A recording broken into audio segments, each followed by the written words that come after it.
স্বাগত দীপ্ত সংবাদে। আপনাদের সঙ্গে আছি আমি নাদিরা জাহান। গণহত্যা ও গণগ্রেপ্তারের প্রতিবাদে এবং ৯ দফা দাবি আদায়ের লক্ষ্যে সারা দেশে দোয়া, কবর জিয়ারত ও গণমিছিল কর্মসূচি রয়েছে বৈষম্য বিরোধী ছাত্র আন্দোলনের। ঘোষিত কর্মসূচি অনুযায়ী মসজিদে জুমার নামাজ শেষে দোয়া, মোনাজাত এবং অন্যান্য ধর্মীয় উপাসনালয়ে প্রার্থনার আয়োজন করা হবে। সেই সঙ্গে জুমার নামাজ শেষে শহীদদের কবর জিয়ারত ও ছাত্র জনতার গণমিছিল অনুষ্ঠিত হবে। বৃহস্পতিবার রাতে প্রেস বিজ্ঞপ্তিতে এসব কর্মসূচি ঘোষণা হয়।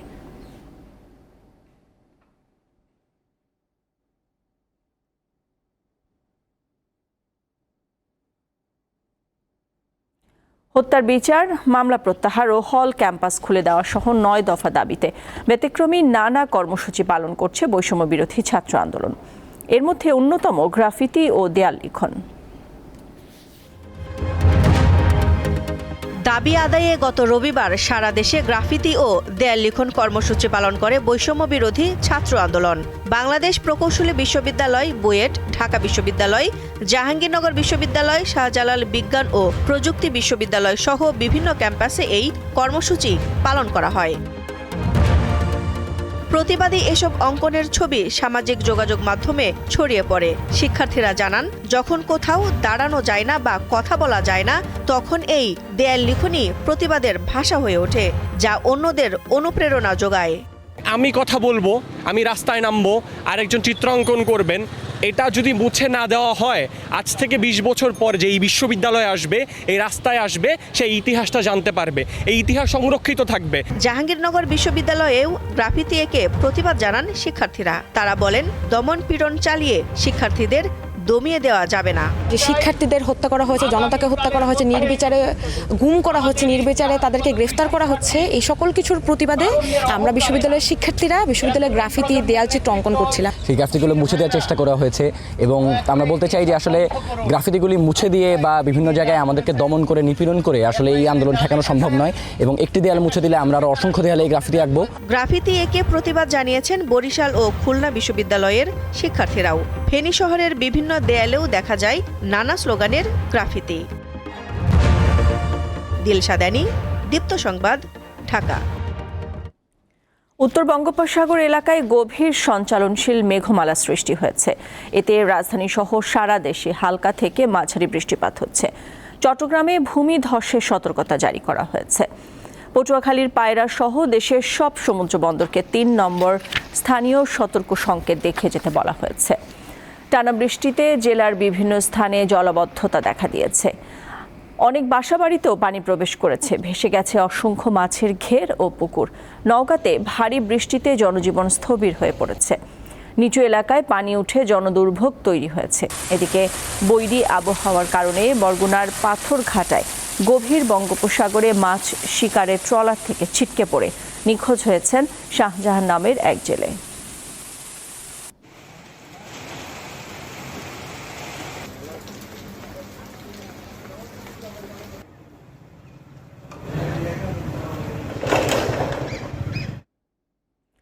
জলাবদ্ধতা যেন গলার কাটা হয়ে দাঁড়িয়েছে রাজধানীবাসীর। নগর পরিকল্পনাবিদরা বলছেন, এর কারণ নগরীর 2 সিটি কর্পোরেশনেরই জানা। কিভাবে এর সমাধান করতে হবে সেটিও নিশ্চিত করা হয়েছে। তবে নিবিড় তদারকি এবং সমন্বিত পদক্ষেপ গ্রহণে তাদের অবহেলা রয়েছে। আদর্শ নগরের তকমা পাওয়া তো দূরের কথা, বাসযোগ্য শহরের তালিকার তলানিতে ঢাকার অবস্থান। আর কয়েক ঘন্টা বৃষ্টির ভয়াবহ জলাবদ্ধতার ঘটনায় বলে দিচ্ছে বসবাসে কতটা উপযুক্ত এই নগরী। ভারী বৃষ্টি হলে জলাবদ্ধতা নিয়ে রাজধানীবাসীকে ভোগান্তি পোহাতে হয়। তবে কথা ছিল, ভারী বৃষ্টি হলেও পানি দ্রুত সরে যাবে নালা নর্দমা দিয়ে খাল ও নদীতে। স্থানীয়দের অভিযোগ, রাজধানীর মিরপুর 10, কাজীপাড়া, শেওড়াপাড়ায় যোগাযোগ ব্যবস্থার উন্নতি হলেও মাথা ব্যথার কারণ হয়ে দাঁড়িয়েছে জলাবদ্ধতা। মূলত শেওড়াপাড়ার আনন্দবাজারের এই খাল দিয়ে মিরপুর এলাকার বেশিরভাগ বৃষ্টির পানি নামে। তবে সরেজমিনে দেখা গেল ময়লা আবর্জনার স্তূপ ও অবৈধ দখলদারদের কবলে পড়েছে এটি। স্থানীয় জনপ্রতিনিধির দাবি, খাল উদ্ধারে বারবার চেষ্টা করা হলেও সুফল মিলছে না। এক ভদ্রলোক ওয়াসার কর্মকর্তা বা সরকারি অফিসিয়াল বড় কর্মকর্তা, তার বাড়ি থাকার কারণে সে এই পর্যন্ত একোয়ার করে বাকিটুকু একোয়ার করেনি। এখন এই হাফ কিলো যদি আমরা করতে পারতাম তাহলে আল হেলাল বলেন, 10 নম্বর, মণিপুর, কাজীপাড়া এই এলাকার পানি টোটালি হয়ে যেত। নগরবিদরা বলছেন সরকারি সংস্থার স্বেচ্ছাচারিতা, প্রভাবশালীদের জবরদখল আর নগরবাসীর অসচেতনতা জলাবদ্ধতা সৃষ্টির জন্য দায়ী। মাত্র 12% পয়েন্ট নেটওয়ার্ক করার মধ্যে দিয়ে ওয়াসা নাকি সরষের তেল দিয়ে ঘুমোচ্ছে। তরল কঠিন বর্জ্য ব্যবস্থাপনা, পলিথিনের বিরুদ্ধে ব্যবস্থা নেওয়া, জনগণকে সম্পৃক্ত করা এবং অবশ্যই একটি মাস্টার প্ল্যানের অধীনে কার্যক্রম করার প্রক্রিয়া না থাকার জন্য আজকে জলাবদ্ধতার মূল কারণ। জলাবদ্ধতা নিরসনে সিটি কর্পোরেশনও দায় এড়াতে পারে না বলে জানান তিনি। সমন্বয়কারী হিসেবে সবচেয়ে বড় দায়িত্বপ্রাপ্ত হলো মন্ত্রীর পদমর্যাদায় 2 মেয়র। খাল, ড্রেনেজ ব্যবস্থা, জলের প্রবাহ বাধাগ্রস্ত হয়, তার বিকল্প ব্যবস্থা করে নেওয়ার দায়িত্ব তাদের। অন্য কারোর উপর আঙুল দেখিয়ে দায়িত্ব এড়ানোর কোনো সুযোগ এই মুহূর্তে সিটি কর্পোরেশনের নাই। 3 দশক আগেও ঢাকার মোট আয়তনের 20 ভাগ জলাধার ছিল। গবেষণা বলছে 2023 সালে সেই পরিমাণ কমে দাঁড়িয়েছে মাত্র 3 ভাগে। নূর আলম, দীপ্ত সংবাদ, ঢাকা। মাটি ঢেকে দেয়া বা মালচিং হচ্ছে সবজি চাষে নিরাপদ ও পরিবেশ বান্ধব একটি পদ্ধতি। নওগাঁয় এই পদ্ধতিতে বিভিন্ন ফসল চাষে আগ্রহ বাড়ছে কৃষকদের মধ্যে। এই পদ্ধতি জনপ্রিয় করতে সরকারি উদ্যোগ বাড়ানোর কথা বলেন উপকারভোগী কৃষকরা। মালচিং মূলত চীন ও জাপানের বিষমুক্ত সবজি চাষের একটি পরিবেশ বান্ধব পদ্ধতি। বিভিন্ন ধরনের প্রাকৃতিক উপাদান দিয়ে গাছের গোড়া, সবজি ক্ষেত ও বাগানের বেড ঢেকে দিয়ে এই পদ্ধতিতে চাষাবাদ করা হয়। এই পদ্ধতিতে প্রথমে পরিমাণ মতো জৈব সার দিয়ে জমি প্রস্তুত শেষে সারি তৈরি করা হয়। সেই মাটির সারিগুলি পলিথিন দিয়ে ঢেকে নির্দিষ্ট দূরত্বে ফুটো করে বীজ বা চারা রোপণ করা হয়। পলিথিন দিয়ে ঢেকে রাখার কারণে ছত্রাক কিংবা রোগবালাই সেই সবজির চারায় আক্রমণ করতে পারে না বলে কীটনাশক ব্যবহার করতে হয় খুবই কম। নওগাঁর বাদলগাছি উপজেলার জগন্নাথপুর, বসন্তপুর, পাহাড়পুর ও দোনইল সহ বেশ কয়েকটি গ্রামে এই পদ্ধতিতে চাষ করা হচ্ছে ক্যাপসিকাম, টমেটো, শসা, মরিচ, স্ট্রবেরি, বেগুন ও করলা সহ নানা সবজি। মালচিং পদ্ধতিতে আমরা সবজি চাষ করেছি, ভালো দামে বিক্রি করছে, 200-250 টাকা কেজি। ফলনও বেশি হচ্ছে আমাদের। স্থানীয়ভাবে মালচিং পদ্ধতিতে চাষাবাদে সহায়তা করছে বেসরকারি একটি সংস্থা। কৃষকদেরকে মালচিং পেপার, চারা, বীজ, সার সহায়তা করতেছি। মালচিং চাষ পদ্ধতিতে কৃষকদের সার্বিক সহযোগিতা প্রদানের কথা জানান এই কর্মকর্তা। আমাদের কৃষি সম্প্রসারণ অধিদপ্তরের উদ্যোগে আমাদের প্রায় এ পর্যন্ত প্রায় 25 জন কৃষকের মাঝে আমাদের পলিথিন মালচিং এর যে প্রযুক্তিটি এটি আমরা সম্প্রসারণ করেছি। সরকারিভাবে এই পদ্ধতি কৃষকের মাঝে ছড়িয়ে দেওয়া হলে এর জনপ্রিয়তা আরও বাড়বে বলে মনে করেন মালচিং ব্যবহারকারীরা। দীপ্ত, বার্তা কক্ষ। আন্তর্জাতিক প্রসঙ্গ। রাশিয়া ও পশ্চিমা দেশগুলোর মধ্যে স্নায়ুযুদ্ধের পর সবচেয়ে বড় বন্দি বিনিময় সম্পন্ন হলো। এই প্রক্রিয়ায় যুক্তরাষ্ট্রের ওয়াল স্ট্রিট জার্নাল পত্রিকার সাংবাদিক ইভান গার্শকোভিচ সহ মুক্তি পেয়েছেন উভয় পক্ষের মোট 26 জন। তুরস্কের মধ্যস্থতায় এই বন্দি বিনিময় চুক্তির সঙ্গে জড়িত রয়েছে 7টি দেশ। রাশিয়ার কারাগার থেকে মুক্তি পেয়েছেন 16 জন, আর যুক্তরাষ্ট্র ও ইউরোপের বিভিন্ন দেশের কারাগার থেকে 10 জনকে মুক্তি দেওয়া হয়। মুক্তির পর তাদের আঙ্কারার মাধ্যমে নিজ নিজ দেশে পাঠানো হচ্ছে।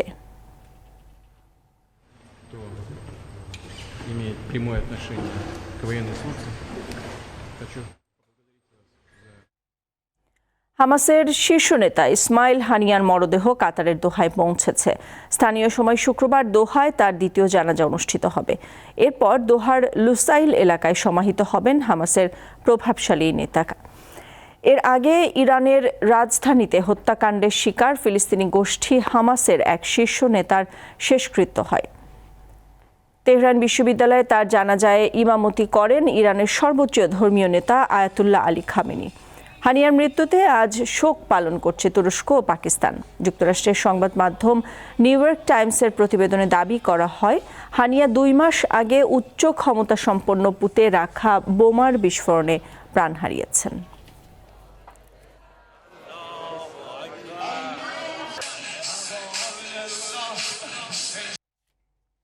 গাজা উপত্যকার সুজাইয়া এলাকায় বৃহস্পতিবার একটি স্কুলে রকেট হামলা চালিয়েছে ইসরায়েলি বাহিনী। এতে অন্তত 15 জন ফিলিস্তিনি শরণার্থী নিহত হয়েছে বলে জানিয়েছে আন্তর্জাতিক বিভিন্ন গণমাধ্যম। হামলার শিকার স্কুলটিতে অসংখ্য ফিলিস্তিনি শরণার্থী পরিবার আশ্রয় নিয়েছিল বলে জানানো হয় প্রতিবেদনে। শিক্ষা প্রতিষ্ঠানটিতে 3টি ক্ষেপণাস্ত্র নিক্ষেপ করা হয়। এর আগে নুসেইরাত শরণার্থী শিবিরে জাতিসংঘের একটি স্কুলে গত জুলাই মাসে ইসরায়েলি হামলায় অন্তত 25 জন নিহত হয়।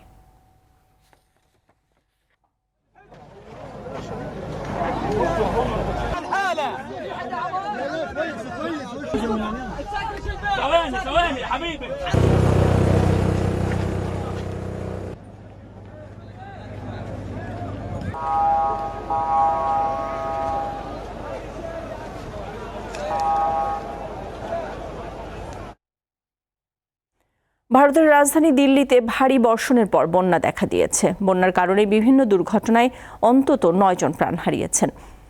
স্থানীয় আবহাওয়া অধিদপ্তর জানায়, বুধবার সন্ধ্যা থেকে বৃহস্পতিবার পর্যন্ত দিল্লিতে 100 মিলিমিটার বৃষ্টি হয়েছে। প্রবল বর্ষণে দিল্লি সহ একাধিক এলাকায় বন্যা পরিস্থিতি দেখা দিয়েছে। বৈরী আবহাওয়ার কারণে বিমান চলাচলও বিঘ্নিত হচ্ছে। আগামী 5 আগস্ট পর্যন্ত এই পরিস্থিতি চলতে পারে বলে জানিয়েছে আবহাওয়া পরিষেবা। এ অবস্থায় দিল্লি জুড়ে রেড অ্যালার্ট জারি করা হয়েছে।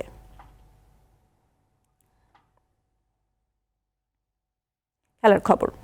অলিম্পিকের ডালবস থেকে বিদায়ের মধ্য দিয়ে শেষ হয়ে গেল অ্যান্ডি মারের টেনিস ক্যারিয়ার।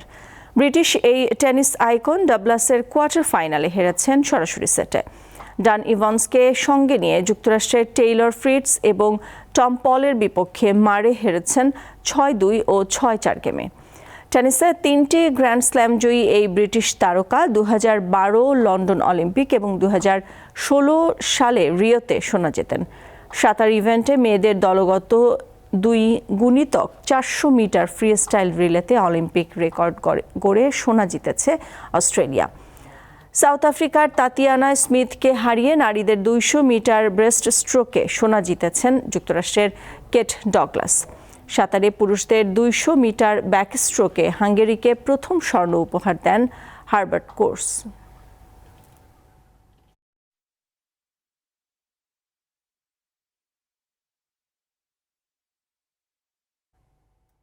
দর্শক, সংবাদ শেষ করব ভিন্ন রকম একটি খবর দিয়ে। ধুমধাম করে বিয়ে হচ্ছে একজোড়া পেঙ্গুইনের, আর তা দেখতে চারপাশে জমেছে দর্শকের ভিড়। এই কাণ্ড ঘটেছে চীনের ওশান ওয়ার্ল্ডে। এখানে আছে কনে আর বর, সবাই দিয়েছে বিয়ের সাজ। জামাই আর বউ সেজেছে চীনের ঐতিহ্যবাহী বিয়ের পোশাকে, কিন্তু কনে আর বর সাধারণ মানুষ নয়, তারা হচ্ছে পেঙ্গুইন। এ হচ্ছে চীনের ডালিয়ান শান এশিয়া ওশান ওয়ার্ল্ডের চিত্র। ঘটা করে বিয়ে দেয়া হচ্ছে প্রাপ্তবয়স্ক 2 পেঙ্গুইনের। শুধু তাই নয়, অন্যান্য পেঙ্গুইনদের জন্য আয়োজন করা হয়েছে ভোজের। আছে কয়েক ধরনের মাছ। জীবনে প্রথম পেঙ্গুইনের বিয়েতে আসলাম, খুব মজা পাচ্ছি এবং ওদের সম্পর্কে বেশ কিছু তথ্য পেয়েছি। ধন্যবাদ অ্যাকুয়ারিয়াম কর্তৃপক্ষকে। ওশান ওয়ার্ল্ড কর্তৃপক্ষ জানায়, বেশ কিছুদিন ধরে জুটিটিকে একসাথে দেখছেন তারা, তাই এই উদ্যোগ। এই জুটি নিয়ে আমাদের জল্পনা কল্পনার শেষ নেই। অনেক দিনের প্রেম তাদের, তাই এই আয়োজন। আমরা অধীর আগ্রহে অপেক্ষা করছি। শীঘ্রই আমরা অনেকগুলো বাচ্চা পেঙ্গুইন পেতে যাচ্ছি আগামী বছর। পেঙ্গুইন বেশিরভাগই সারা জীবনের জন্য একজন সঙ্গীকে বেছে নেয়। সঙ্গী কোনো কারণে চলে গেলে তারা সারা জীবন একাই কাটায়। লুৎফা ফৌজিয়া, দীপ্ত, বার্তাকক্ষ। এই ছিল এখনকার মতো। আমাদের পরের সংবাদ বিকেল 3টায় দেখার আমন্ত্রণ রইল। এছাড়া আরও তথ্য বিনোদনের খবরাখবর জানতে চোখ রাখুন দীপ্ত ডিজিটাল প্ল্যাটফর্মগুলোতে। সাথে থাকার জন্য ধন্যবাদ সবাইকে।